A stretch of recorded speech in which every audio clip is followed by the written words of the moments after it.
Welcome to the Stewards Enquiry on the winners enclosure. What a week to reflect on at Royal Ascot. Chris Dixon joins me now. And Chris, different things to consider. We had an absolute deluge, so we went from very quick ground to very soft ground, but it didn't dampen anyone's spirits. No, it didn't. I mean, I was sat in the car park at Ascot the only day that I went down there on Friday and fully expecting the meeting to be off. Eventually it went ahead. The horse that we ran in the last race hated the ground, so I was kind of in hindsight hoping that, wishing that it had have been off and it had been a wasted journey. But at the time, I was pleased that it had gone ahead because you're there with a horse with a chance. And it was good ultimately that you could get things to go ahead. But I think, you know, if that had just been a general day-to-day meeting on Friday, it probably wouldn't have gone ahead. They stretched the limit as far as they could in terms of being willing to race on it, I think. But it still brought some fantastic racing, didn't it? And you know, at the end of the day, the horses have to prove themselves under different types of conditions. And that's something that when we get around to discussing the odd race, we will look at with horses that produce performances that show that they can do that. And some horses that further on down the line are going to have to show that they can do it. But there's no doubt that whatever the conditions were through the week, it was brilliant racing. We've got plenty to discuss. We've got some top-class racing, which horses we should take out of it from different ground conditions and what's going to happen when they meet each other. A disqualification, quite a controversial one at that. But we'll start with the milers because it was, of course, a brilliant performance that saw Palace Pier winning again and really quite convincingly in the hands of Frankie Dettori, as he should have done at 2-7. Were you very impressed? I was really impressed. You know, he was well on top. He travelled well for the race. I liked that he relaxed so well because he was just drawn on the wing, wasn't he? And he didn't really get any cover. But I think he's that kind of horse, really, that he's almost the other way. I think John Gosden said in the post-race quotes, he isn't a horse that shows a massive amount at home. He's a horse that saves his best for the track. He seems extremely relaxed, seems to have a very good temperament, and he responds very well to pressure when he is shaken up and asked. And that's exactly what we saw from him again. It probably wasn't a deep Group 1 in terms of the opposition to him, and it is perhaps going to be tougher when he meets the 3-year-olds, the likes of Poetic Flare, later on in the season. But what he's bringing to the table now is consistency alongside his class. Is Palace Pier, and versatility as regards the ground as well, because that would have been the quickest ground that he's tried since his debut last week in the opening race of the Royal meeting. So he's shown that he can do it under different types of conditions, which as we go through the season, through the midsummer, is perhaps going to be important. The one thing that I guess I have to do now, a lot of his form has been on straight tracks, hasn't it? A lot of it. Certainly very different to Goodwood, and you would think that he's big target in the short term is end of July in the Sussex Stakes. So that will ask a different question of him. No, he's very interesting indeed. I don't think we necessarily learned a lot from his performance at Ascot because he's so superior to the rest of his rivals. But that might not be the case when he meets the 3-year-olds. You just touched on Poetic Flare, who was brilliant in the St James's Palace. He was, and the time of the race was very good. A little bit like Palace Pier, who's had a busy start to the year. He was already onto his third run. Poetic Flare is now, 5 runs in already. He started in April. We're only in the middle of June, and he's had 5 runs under his belt, 2 Group 1 victories, a narrow defeat in a tight finish in another Guineas as well. So he's been busy, but he's thriving on his racing. And I think you look at him as a genuine threat to Palace Pier. He's not that far behind him. I know Palace Pier has got this fantastic record that he's putting together, but Poetic Flare is going to bring forward a different challenge to him, isn't he? A different sort of form line. He might just be a better horse than some of those that Palace Pier has been beating. So what happens if they both line up in the Sussex Stakes at Goodwood? I very much hope they do. I suppose it's not guaranteed because they have sort of talked about going up to 10 furlongs with Palace Pier. Whether that happens or not at York, we'll see whether they've taken both races. But if we did have the clash, where would your money be? I think that given that Poetic Flare would be the bigger price at this stage, I think I'd probably go with him around Goodwood. As you mentioned, I think both horses are probably going to stay further a little bit, but I just wonder whether Poetic Flare might be a horse that took to Goodwood better than Palace Pier. It's a bit of a shot in that. Ultimately, the one that I'd side with is probably the one that was the bigger price because I don't think there's that much between them. Yeah. I have to say, I'm probably still with Palace Pier at this stage. I think they're two brilliant racehorses, and let's just hope that we have the clash. That would be sensational. We've had some brilliant clashes over the years, haven't we, in the Sussex Stakes? And this would be no exception. What about the sprinters? Because I have to say, Oxted was very impressive indeed in the King's Stand. Batash, who has won it before and ran very well in it before, ran a good race, I thought, back in fourth, considering we haven't seen him since last August. Yeah, I still think, to be honest, that Batash is going to be the best of them over 5 furlongs. I think over 5 furlongs, even though he was beaten by Oxted, is a better horse than him over that particular trip. The leaders went too quick here. It was quite apparent on the day. Winter Power was right up there as well, and probably worth marking up. But Batash fared best of the horses that were up with an overly strong gallop, and it really suited Oxted, who was coming down in trip for the first time, and he did his best work from the furlong marker to the line and the half furlong marker to the line, really. That was his first win since he took the July Cup, Oxted, and he's going to go back there, I'm sure, and the return to 6 furlongs will probably suit him. I think this was the perfect storm of a 5 furlong race. But say if you look, for example, another top-end 5 furlong race, the Nunthorpe later on in the season, at York, I think Batash would beat Oxted over the 5 furlongs there, based on the performance the other day. And Batash is probably going to go back down in level a little bit at Goodwood for his next start, you would imagine. And I think, even though he's had an injury and he's getting on, I think this performance shows that Batash is still there with all his ability intact. I totally agree. Just going back to Oxted and how they went very quick, he is normally a horse that's bang up there with the pace, and he wasn't at all. He was sort of being pushed along and niggled along, completely different tactics, not by choice, I'm sure. And he was under a little bit of pressure, and then when they started tiring and coming back to him, he came good, and he was really quite impressive at the line. Other sprinting performances, I was very pleased to see Dream of Dream win the Jubilee, because he deserved it. He'd been twice in the race. He'd been twice second in the race, I say previously. He loves cutting the ground. To me, the more mud, the thicker it is, the better he is. And I just think he deserved it. It was good to see Sir Michael Stout have a winner at the meeting, and it was a good effort, really. It was a really good effort, wasn't it? As you say, the ground conditions very much came in his favour over the course of the weekend, with there being some ease in the ground, and most of his winning form now is on a softer surface. And that's the question. You look at him and Oxted, I think they're sharing favouritism pretty much for the July Cup at the minute. And, it's not guaranteed. You remember when Oxted's sire, Mason, won the July Cup, it was in bottomless ground. But given that it's been wet recently, it's got to dry up at some point. And I would think that early July... We've got to have a summer, surely. We can't be talking about bottomless ground at the July Cup. I mean, I know we've seen it before, but... Windsor off today, Goodwood off the other day, a day at Royal Ascot nearly off. I mean, it's unheard of. It is, and so you would think that the July meeting is going to be run on quick ground, and if it is, that's going to play to the strengths of Oxted over the strengths of Dream of Dreams, you would think, who, you look further again, back end of the season, and Champions Day, probably going to be easing the ground at Ascot, a track that he obviously loves. That might be his day to shine again. Not that there won't be chances in the middle, but I think if you're looking at the Ascot performances with the eyes of the July Cup on it, then it might be that Dream of Dreams is less likely to follow up his sprint win than Oxted is. But the pair of them are going to have to deal with a horse that didn't turn up because of the ground in Starman, who will throw into the mix. Yeah, just looking at the anti-post market for the July Cup, there's it's sort of 5 to 1, 6 to 1, 7 to 1, sort of 4 horses that we've just mentioned. Not a lot between them. Dream of Dreams actually ran in the July Cup in 2019. 2019 was 10th of 12.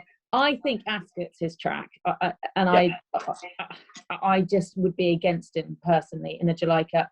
Oxted, however, as a dual course and distance winner, a lot to like about him, and I think he's a massive player in the July Cup. And then you've got ROHAAN, who just keeps improving and was really quite impressive in the Wokingham. Well, you don't see many handicaps won off the kind of mark that ROHAAN won the World. He does need to be supplemented. That's the only thing for the July Cup. But, the money he's winning, they'll probably roll the dice. I think they probably will. It'd look like a suitable test for him, wouldn't it? So, he needs to be supplemented. But if they do decide to supplement him, then that is going to give him a fair enough shot, he'd be a contender. And then you've got the 3-year-olds as well, Campanelle and Dragon Symbol, who, as you mentioned, there was that disqualification. And they're 2 horses that would certainly come into the picture of the July Cup. So the July Cup looks potentially a tremendous race.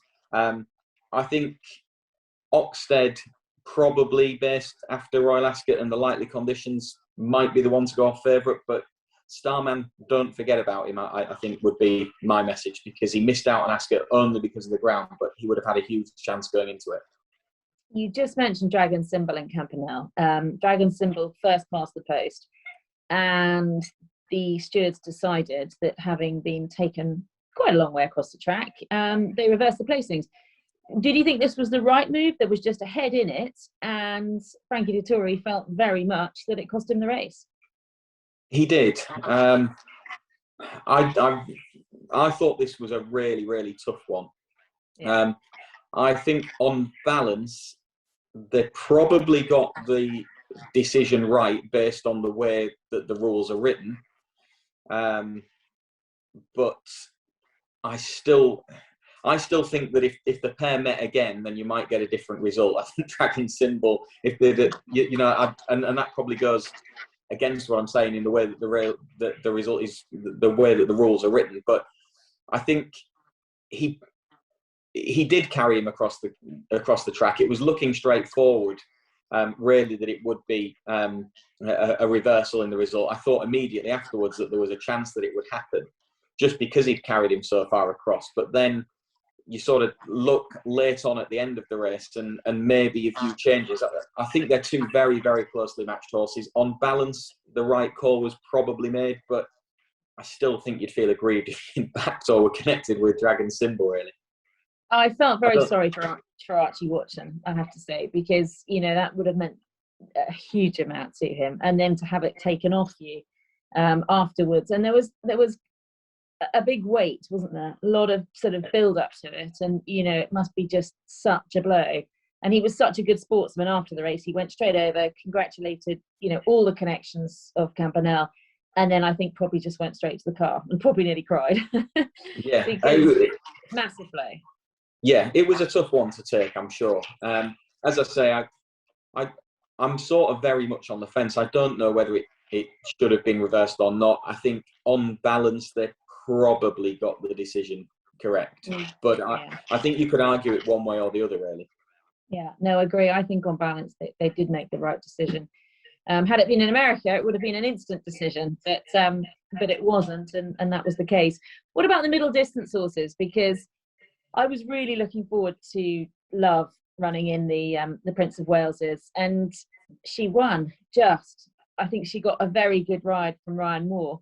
It's a shame we didn't have Lord North in the lineup. That would have made it interesting. She wasn't as impressive as I thought she would be, and I thought it was going to be a formality beforehand. Yeah, I think ultimately the race probably wasn't conducive to her being really impressive, because for all that she was in the right position, they didn't go that quick. And when you get races where they're not going a particularly strong gallop, the margins between horses are compressed in comparison to what they are when they go a stronger pace. So I think that was part to play. I think what you would take out of the performance was her tenacity and toughness, and the way that she really did pin her ears back and battle. She's clearly very, very hardy and genuine. And the other thing was just the pre-race market beforehand. She wasn't that strong in the betting, whereas his stablemate was very strong in the betting, Armory.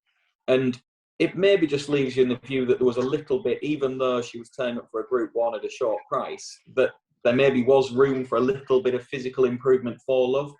So I think that she was well positioned, but the race didn't allow you to see her to best advantage. And I still think that she's going to be the one to beat in this division through the year, against the Colts as well. I agree. You've got to remember as well that was her first start since August. She was certainly very well fancied by the yard. A couple of weeks beforehand, I was told, this is our main hope. And she delivered. And as you said, there are many reasons why I don't think she was quite as impressive as maybe we thought she might be, but she got the job done, and I think she'll improve from it. And I think she'll be very tough to beat wherever she goes next. What about MOHAAFETH in the Hampton Court? Made it 4 in a row and was really quite impressive. What was not to like about it? I suppose the only thing not to like was wish they did a run in the Derby still, just to see. But whereas they got unlucky with the rain at Epsom, it held off a day longer than was predicted by the forecasters at Ascot, and that allowed MOHAAFETH to take his chance. And he was comfortably superior to his field, wasn't he? He's taken his level of form, I think, up a little notch with this performance, and he's ready for a crack at Group 1 company now, and it'll be intriguing to see how he gets on when he goes up in grade. The way that he moves through a race suggests that he's going to be comfortable in those better races, and he has all the hallmarks of a top level performer, doesn't he? Yeah, he does. I totally agree. What he beat is difficult to say, but he's going to have to step it up. But I think he's very capable of doing it, and he keeps doing what's asked of him. What about Wonderful tonight? Because she was great, beating Broome, a Group 1 winner last year on Champions Day. And I think they thought going into this race she might need the run. She was quite keen, she was quite fresh, but she still had plenty where it mattered. And she's only going to improve from this, isn't she? She is, and as you said, the fact that maybe they felt that she would improve for the run, that manifested itself in that freshness in the early part of the race. And she's been like that on occasions in the past, but I think with that freshness out of her, you'll probably see her relax into a race a little bit better next time. I think what Wonderful tonight has to prove is that she can go and do it on quicker ground. On quicker ground, yeah. Because she's basically a bit of a mudlark on the form book at the minute, isn't she? Now, that isn't going to be a problem for the big end of season targets at both Ascot and the Arc, which is clearly French-bred filly going to be the big target, who trained David Menuisier, a Frenchman. They're going to have the Arc on their agenda. The filly's record in an Arc in recent years is obviously impressive.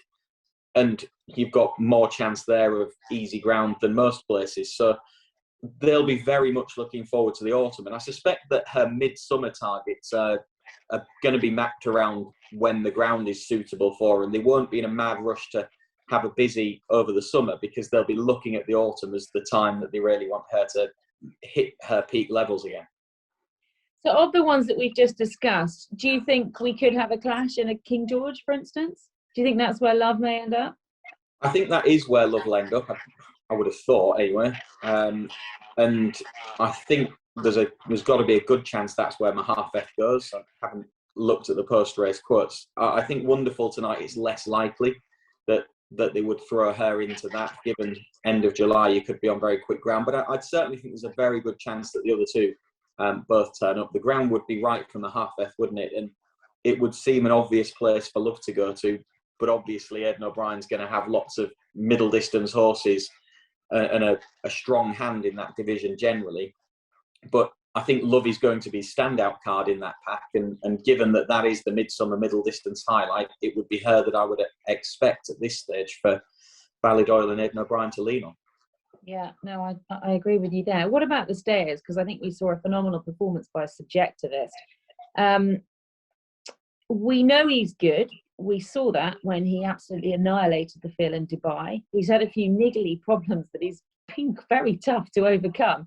It wasn't a perfect passage to Ascot, but he absolutely bolted up and really looked sensational. Yeah, he did. He looked very good, and obviously he'd won in that fast time in Dubai previously. He's a horse that is seemingly getting better. There's no doubt that he was helped by the trouble in behind for Stradivarius, who, we didn't get to see to good effect, and you won't know what sort of a race he would have given Subjectivist one way or another. We know that in the end, Stradivarius wasn't able to show his form due to traffic problems.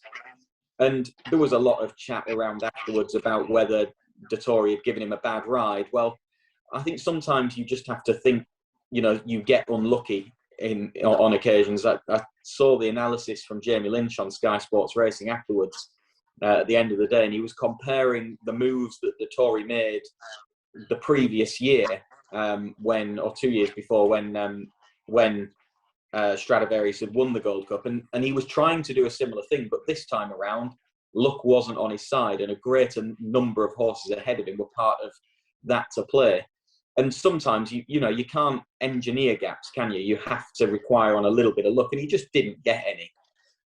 It will be a tremendous clash between the two at Goodwood, because you can't just say that straight off the back of that Subjectivist is now going to dominate the division. He might do, but Stradivarius, given a clear shot at him and the depth of form that he's got behind him in the past, will give him more of a race at Goodwood than he did at Ascot.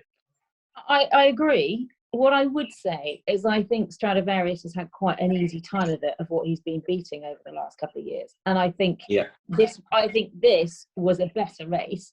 And I think he came unstuck. There's only so many times you can keep winning Gold Cups. And I think Subjectivist will be the new staying champion. I think he is personally the way forward. I don't think Stradivarius would have won absolutely whatever happened at Ascot. And it'll be interesting to see what happens with the clash. But I would be with Subjectivist all the way if they met again. Yeah, I think they will meet again at Goodwood. You've got a stronger view on it than I have at the minute. I do. I just think Stradivarius has come up against something very good, something better than he's had to worry about in the last couple of years. And I think there are a few quite smart stayers. And I think it's tougher for him there. He's scared off a lot of the horses, hasn't he, over the course of the past couple of years. And obviously, Aidan O'Brien got the better of him on one occasion when he sort of stepped up a horse that I suppose you look at, a Subjectivist type of horse, and he was too good for Stradivarius. So I can certainly see that. I think on balance, I would just prefer Subjectivist, given I've spent a good bit of time trying to take on Stradivarius over the last couple of years and come unstuck on plenty of occasions. I do agree with you that this is probably a better horse than he's had to deal with for a long time. And I would lean towards him over Stradivarius, but I think it's too soon to be completely writing off Stradivarius as a spent force in the division. I'm not saying he's a spent force. I just think he's got some tougher opposition to take on. It was a good meeting for what ended up being the leading sire, Frankel, with 3 winners. That was good to see, I think. It was good to see. It's always great to see him producing winners, because his legacy that he left on the racetrack for those that were lucky enough to see him regularly is going to be a lasting one. But it's great that is stacking up into his career as a stallion as well. He's obviously been given a very good chance with the mares that he's had. At a lower level, not the leading sire of the meeting, but Mason is some stallion. He's obviously had Oxted. He's responsible for ROHAAN as well, isn't he? In the sprint division, he stands at about $4,000, I think. You get a fair few visits to Frankel, fair few visits to him before you went to Frankel.